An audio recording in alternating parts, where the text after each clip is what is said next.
in your car. You have costumes, you leave them in your car. Someone tells you you can't have that blaster on the floor, you just put it back in your car.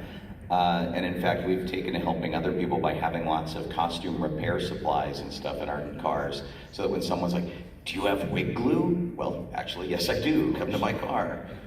Which is really funny. Yeah, so just to wrap my story up, the last week or two, I had been trying to get as much done as I possibly could for the show, and we were originally going to leave Los Angeles on Saturday. And as Friday night, I was like, oh, I just need a few hours Saturday to finish things up, and that'll be good. So 11 o'clock Saturday morning, I started working.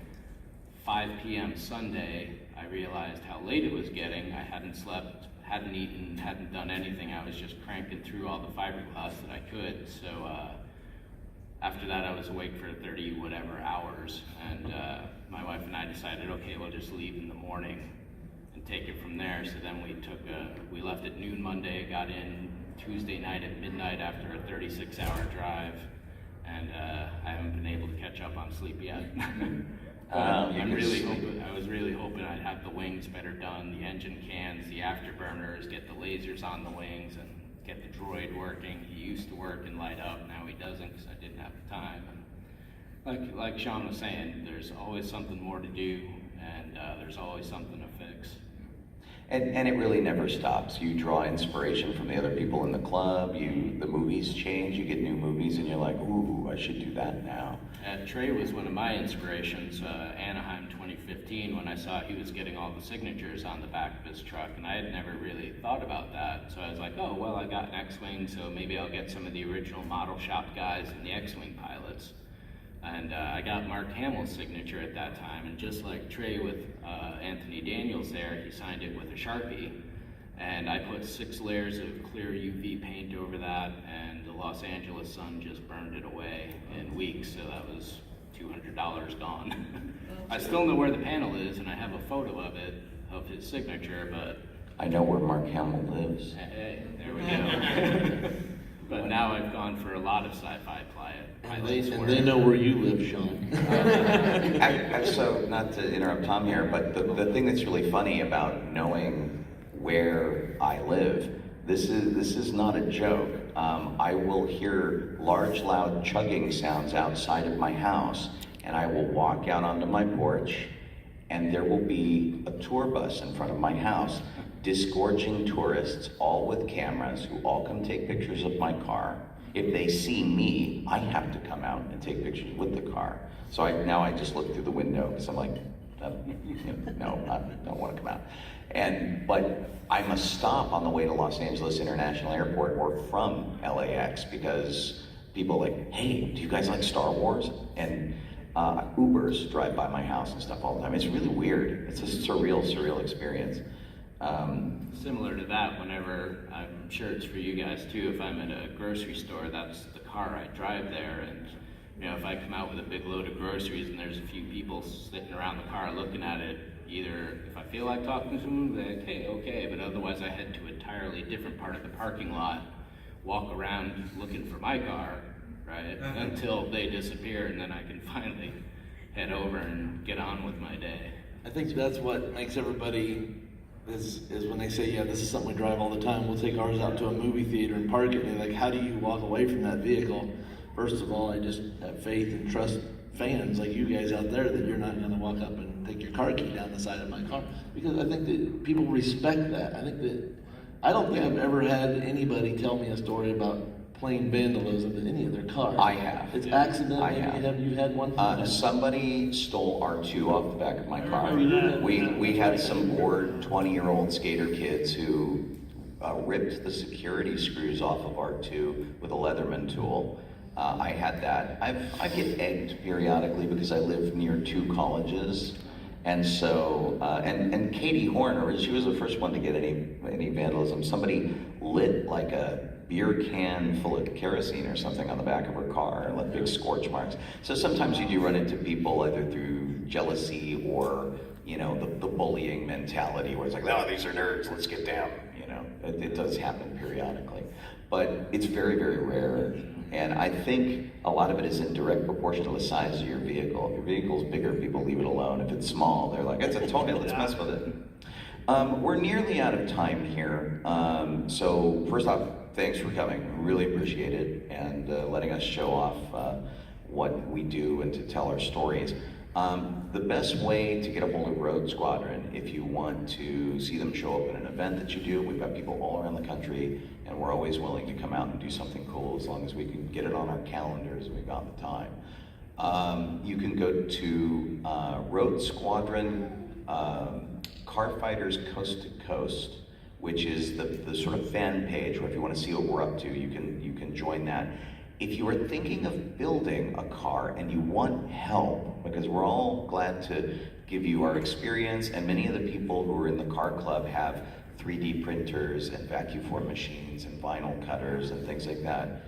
And we'll make graphics like this, which we're now throwing on t-shirts and making patches and doing all that kind of thing.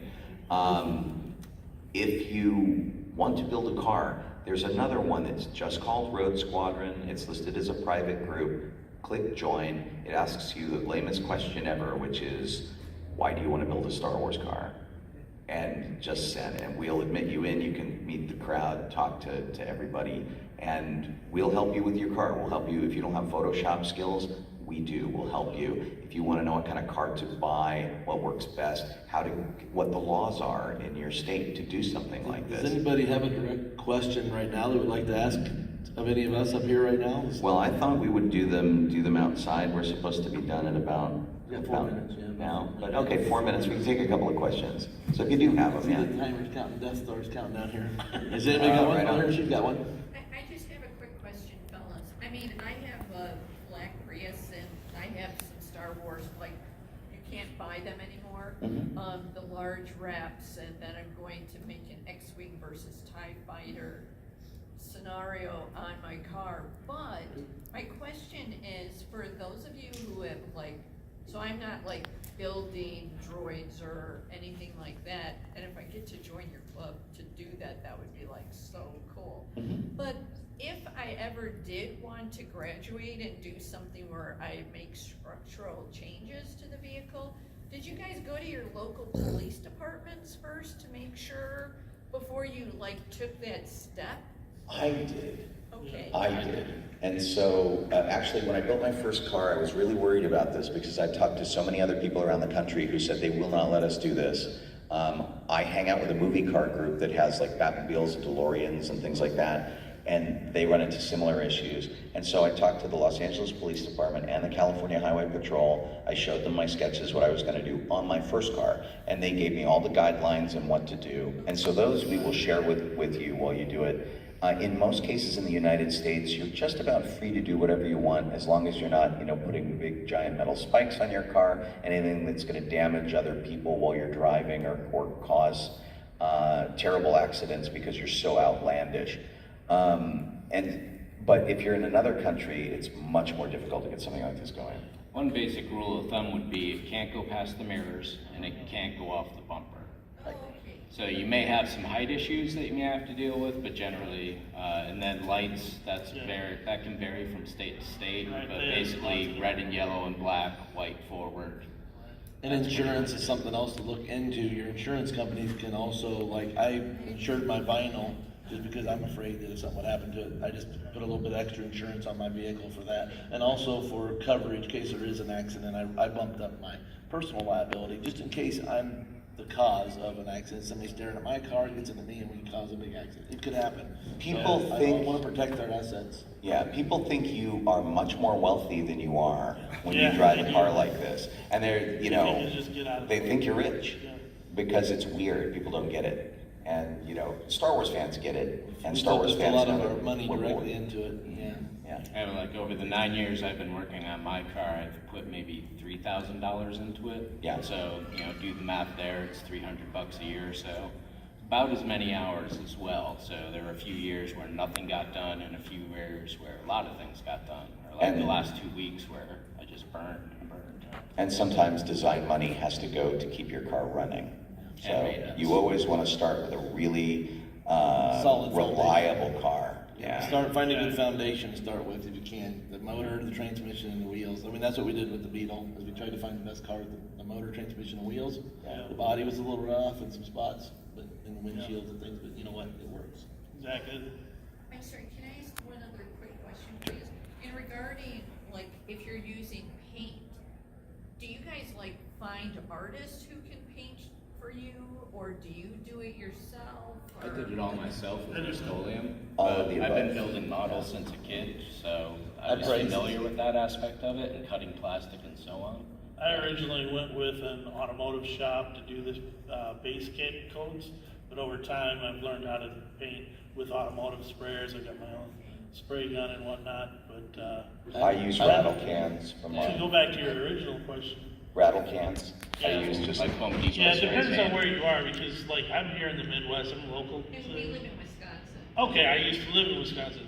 Snow does not like rattle cans. Okay. It will peel right off. You need automotive paint. Okay. And I priced mine to have painted, and it's $15,000 to paint my car if I wanted it painted with my art that was there. So I could vinyl it for $3,200.